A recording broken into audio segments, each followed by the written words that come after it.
नमस्कार प्रिय विद्यार्थियों, आप सभी का आपके अपने YouTube channel today current information पर स्वागत है। दोस्तों, आज इस वीडियो के माध्यम से हम क्लास 12 के जो जियोग्राफी के शेखावाटी मिशन 100 के अंतर्गत जितने भी इम्पोर्टेंट क्वेश्चंस अपलोड किए गए हैं वो हम इसमें सॉल्व करेंगे। इससे पहले हमने जो अध्याय 1 और अध्याय 2 के इम्पोर्टेंट क्वेश्चन देख लिए हैं। उस वीडियो को नहीं देखा तो प्ले लिस्ट में जाकर के अवश्य देखिएगा। आज हम इस वीडियो में जो अध्याय हैं बाकी के उनके जितने भी इम्पोर्टेंट सवाल हैं वो देखेंगे। तो बने रहिए वीडियो के अंत तक, और चैनल पर पहली बार हैं तो चैनल को सब्सक्राइब जरूर करिएगा।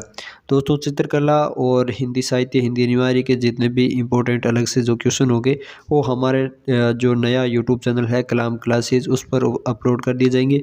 उस चैनल की लिंक डिस्क्रिप्शन में दी गई है और वहाँ से जाकर के आप उसको सब्सक्राइब करके देख सकते हो। तो यहाँ पर आज का हमारा पहला सवाल है जो अध्याय 3 है हमारा मानव विकास, जिसका कि मानव विकास की अवधारणा निम्नलिखित में से किस विधान की देन है। महत्वपूर्ण सवाल है।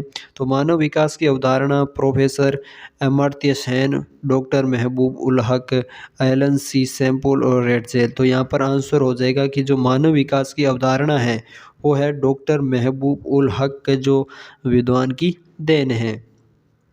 अगला सवाल है हमारा कि मानव विकास की अवधारणा निम्न में से किस संकल्पना पर आश्रित है या आधारित है। तो ये महत्वपूर्ण सवाल हो जाएगा। तो यह जो है यहाँ पर मानव विकास की जो अवधारणा है वो सतत पोषणीयता, उत्पादकता और शक्ति करण जो संकल्पना है उस पर आधारित है। यानी यहाँ पर उपरोक्त सभी जो यहाँ पर हमारा करेक्ट आंसर हो जाएगा। फिर हमारा अगला सवाल है कि उच्च मानव विकास सूचकांक वाले देशों का सूचकांक स्कोर होता है। तो यहाँ पर दूसरा ऑप्शन है जो हमारा करेक्ट हो जाएगा 0.700 से लेकर के जो है 0.799 के बीच में होता है। अगला सवाल है हमारा कि निम्न में से किस देश ने सकल राष्ट्रीय प्रसन्नता को देश की प्रगति का है जो आधिकारिक माप घोषित किया है। तो यहाँ पर आंसर हो जाएगा कि हमारा जो भूटान देश है वो है सकल राष्ट्रीय प्रसन्नता को देश की प्रगति का आधिकारिक माप है जो घोषित किया है। अगला सवाल है हमारा कि अंतर्राष्ट्रीय श्रम संगठन ILO ने जो है मानव विकास किस उपागम का जो प्रतिपादन क्या है। दोस्तों, ये ILO की फुल फॉर्म भी आपको पूछी जा सकती है। तो यहाँ पर इसका हो जाएगा अंतर्राष्ट्रीय श्रम संगठन यानी इंटरनेशनल लेबर ऑर्गेनाइजेशन। तो इसका यहाँ पर आंसर हो जाएगा कि आधारभूत जो आवश्यकता का उपागम है वो है अंतर्राष्ट्रीय संगठन जो मानव विकास के जो उपागम का प्रतिपादन है वो किया है।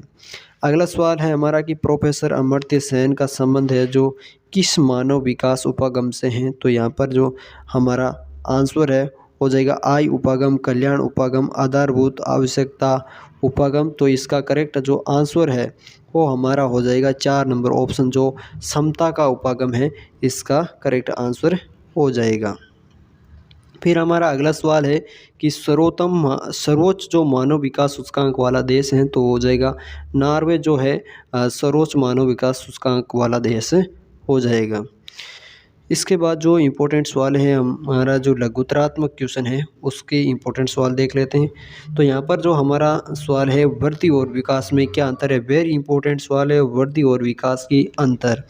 तो वृद्धि और विकास में अंतर है कि वृद्धि धनात्मक एवं ऋणात्मक दोनों प्रकार की हो सकती है, परंतु विकास है जो क्या है, विकास के अंतर्गत गुणवत्ता में सकारात्मक परिवर्तन होता है। वृद्धि है जो मात्रात्मक और मूल्य निरपेक्ष होती है, जबकि विकास क्या है, गुणात्मक होता है और इसका मूल्य है जो सापेक्ष होता है।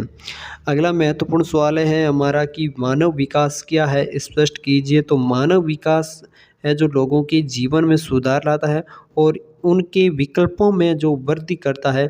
किसी देश के लोग जीवन की जो गुणवत्ता का आनंद लेते हैं, उन्हें जो अवसर उपलब्ध हैं और स्वतंत्रता का भोग करते हैं। अगला सवाल है हमारा कि मानव विकास के I उपागम से आप क्या समझते हैं। तो यह जो है मानव विकास के सबसे पुराने उपागमों में से एक है और इसमें जो मानव विकास को I के साथ जोड़कर देखा जाता है और I का स्तर है वो किसी व्यक्ति की स्वतंत्रता को परिलक्षित करता है और आय का स्तर है जो ऊंचा होने पर मानव विकास का स्तर भी ऊंचा होगा। अगला सवाल है, मानव विकास के कल्याण उपागम से आप क्या समझते हैं? तो ये जो है, यह उपागम मानव को लाभार्थी अथवा सभी विकासात्मक गतिविधियों के लक्ष्य के रूप में देखता है और ये उपागम है जो शिक्षा, स्वास्थ्य, सामाजिक सुरक्षा और सुख साधनों का पर उच्चतर सरकारी व्यय जो का तर्क देता है और लोग विकास के प्रतिभागी नहीं किंतु वे केवल निष्क्रिय प्राप्तकर्ता हैं। इस प्रकार से ये जो इम्पोर्टेंट सवाल हो गए। फिर हमारा जो अगला सवाल है वो है, मानव विकास के संदर्भ में सतत पोषणीयता से क्या आशय है? महत्वपूर्ण सवाल है। मानव विकास के संदर्भ में सतत पोषणीयता विकास से जो सतत पोषणीय है उससे क्या हो जाए अर्थ हो जाएगा। तो यहाँ पर अर्थ हो जाएगा कि सतत पोषणीयता का अर्थ है कि अवसरों की उपलब्धता में निरंतरता, यानी प्रत्येक पीढ़ी को समान अवसर मिले और समस्त पर्यावरणीय, वित्तीय एवं मानव संसाधनों का जो उपयोग है वो भविष्य को ध्यान में रखकर करना चाहिए ताकि आने वाली पीढ़ियों के लिए अवसरों की कमी ना रहे।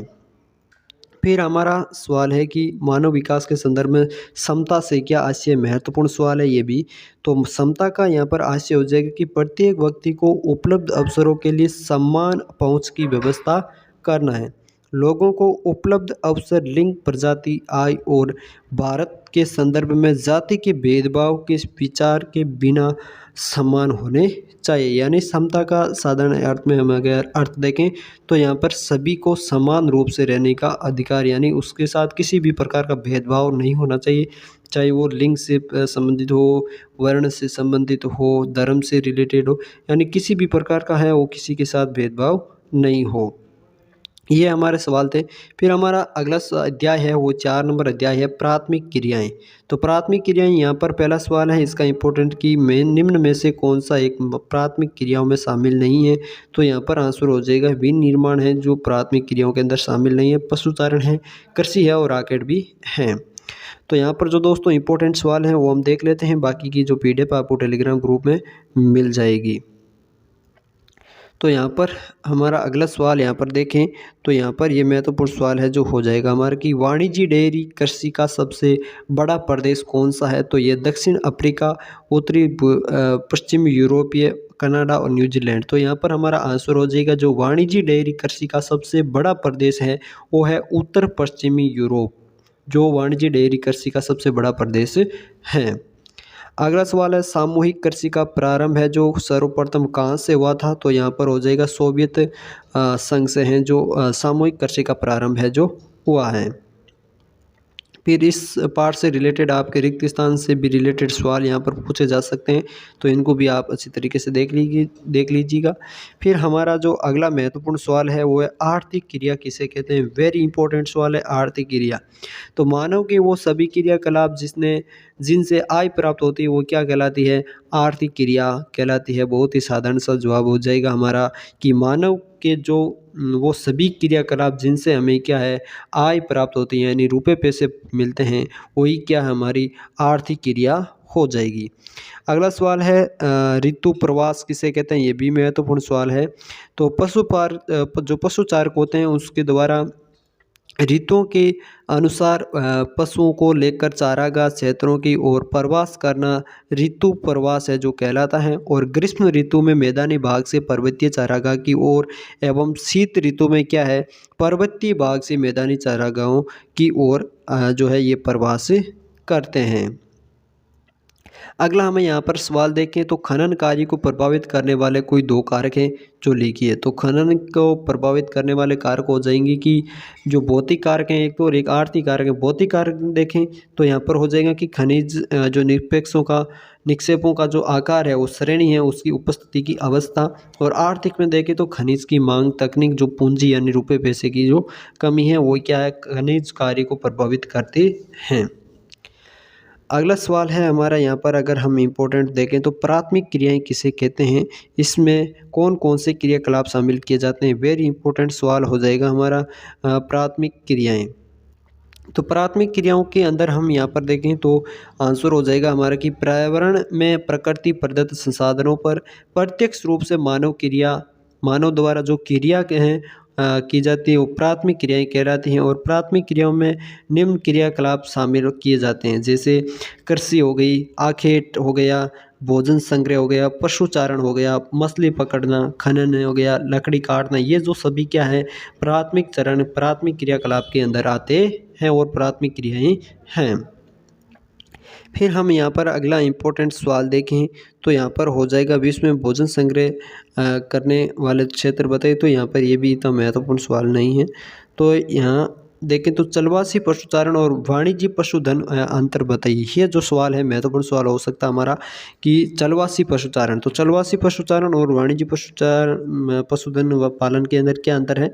तो जो चलवासी पशुचारण है ये जीवन निर्वाह आधारित होते हैं, और जो है वाणिज्य पशुधन है वो ये व्यापार आधारित व्यवसाय हैं। और पानी की चारा की उपलब्धता के अनुसार स्थानांतरित होते रहते हैं। कौन से, ये जो चलवासी पशुचारण है। और जो विस्तृत क्षेत्र में फैले स्थायी फार्मों में पशुओं को रखा जाता है, यह यहाँ पर क्या हो जाएगा, वाणिज्य पशुधन हो जाएगा। और जो पशुओं पर विशेष ध्यान नहीं दिया जाता है वो हो जाएगा चलवासी पशुचारण के अंदर। और पशुओं पर वैज्ञानिक तरीके से देखभाल की जाती है वो क्या हो जाएगा, यहाँ पर हमारा वाणिज्य पशुधन पालन हो जाएगा। और यहाँ पर अगर उदाहरण देखें तो प्रमुख क्षेत्र है जो सहारा मरुस्थल, मध्य एशिया, यूरोप एवं एशिया के टुंड्रा प्रदेश है जो किस में आ जाएंगे, चलवासी पशुचारण के अंतर्गत। और प्रमुख जो क्षेत्र है वाणिज्य पशुधन वाले, इसमें आ जाएंगे न्यूजीलैंड, ऑस्ट्रेलिया, संयुक्त राज्य अमेरिका और अर्जेंटीना। तो ये जो इसके आंसर हो गया। फिर हम यहाँ पर देखें तो महत्वपूर्ण सवाल हो जाएगा हमारा कि जो आदिकालीन निर्वाह है कृषि का, जो स्थानांतरित या जो स्थानांतरित जो कृषि है उसका वर्णन कीजिए। वेरी इंपॉर्टेंट सवाल है। स्थानांतरित कृषि किसे कहते हैं, स्थानांतरित कृषि के बारे में आप क्या जानते हैं, समझते हैं, इनसे रिलेटेड आपका सवाल है जो पेपर में पूछा जा सकता है।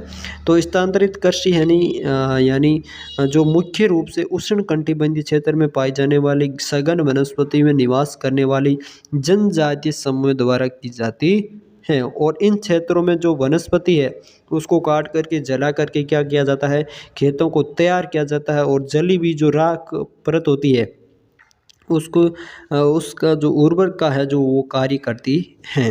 और इसे क्या है, कर्तन एवं दहन कृषि भी कहते हैं।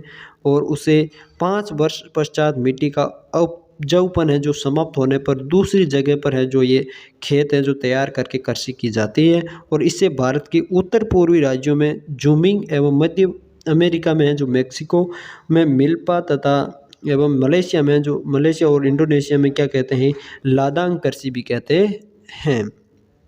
फिर हमारा यहाँ पर इंपॉर्टेंट सवाल देखें तो हो जाएगा सहकारी कृषि किसे कहते हैं। वेरी इंपॉर्टेंट सवाल है सहकारी कृषि। तो सहकारी कृषि यानी जब कृषकों की समूह द्वारा स्वेच्छा से सहकारी संस्था बनाकर कृषि से अधिक लाभ प्राप्त करने के लिए जो कृषि कार्य किया जाता है उसे सहकारी कृषि कहते हैं।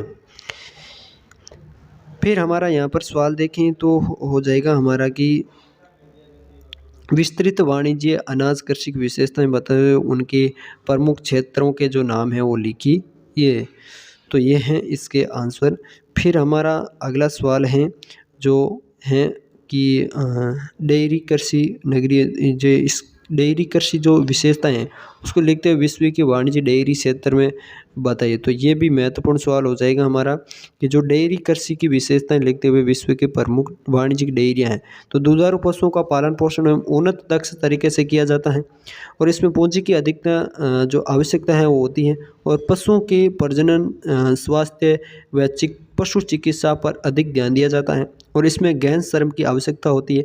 डेयरी कृषि जो कार्य है वो नगरीय औद्योगिक केंद्रों के समीप किया जाता है, क्योंकि ये क्षेत्र ताज़ा दूध एवं डेयरी उत्पादन के लिए जो अच्छे बाजार होते हैं। और प्रमुख क्षेत्र देखें तो उत्तरी पश्चिमी यूरोप, कनाडा, न्यूजीलैंड, दक्षिण पूर्वी ऑस्ट्रेलिया हैं। ये थे आज के हमारे जो 2 पार्ट थे, तीसरा और चौथा। तो इसके जितने भी इम्पोर्टेंट सवाल थे वो हमने जाने। तो कैसा लगा वीडियो कमेंट करके ज़रूर बताइएगा। और इस वीडियो को अपने दोस्तों के साथ भी शेयर ज़रूर करिएगा ताकि वो भी इन महत्वपूर्ण प्रश्नों को जान सकें। और पीडीएफ आपको टेलीग्राम ग्रुप में मिल जाएगी जिसकी लिंक डिस्क्रिप्शन में दे रखी है।